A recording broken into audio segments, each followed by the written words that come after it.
खरं तर आपण मागच्याच वर्षी राज्याच्या मुख्यमंत्र्यांच्या 2 कर्तव्यगार उपमुख्यमंत्र्यांच्या उपस्थितीमध्ये आपण सांगितलं होतं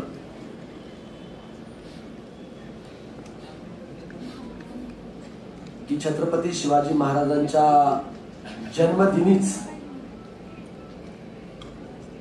ज्यांच्या नावानं आपण तो पुरस्कार देतो तर ते जानेवारी महिन्यामध्ये झाला पाहिजे असं महायुतीच्या सरकारची भावना आहे, इच्छा आहे आणि आम्ही ते करणारच होतो। पण अनेक अडचणी त्या ठिकाणी आल्या, अनेक जण न्यायालयामध्ये त्या ठिकाणी गेले असल्यामुळे आपल्याला ते पुरस्कार वितरित करण्यात येऊ शकले नव्हते। पण मी परवा माझ्या चेंबरमध्ये एक बैठक आयोजित केली।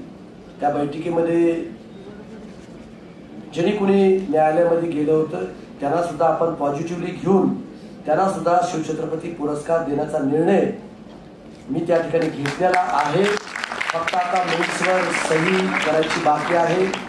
आता आमच्या अधिकाऱ्यांनी माझ्याकडे ती पॉझिटिव्ह फाईल आणलेली आहे, ते आल्यानंतर एक छोटीशी मीटिंग घ्यावी लागणार आहे।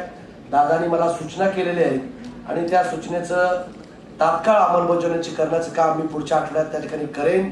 एकदा शिवछत्रपती पुरस्कार जाहीर झाले की आपण त्याच्यानंतर डेट त्या ठिकाणी आपण ठरवूया आणि भव्य दिव्य असा कार्यक्रम पुणे किंवा मुंबईमध्ये त्या ठिकाणी केला जाईल।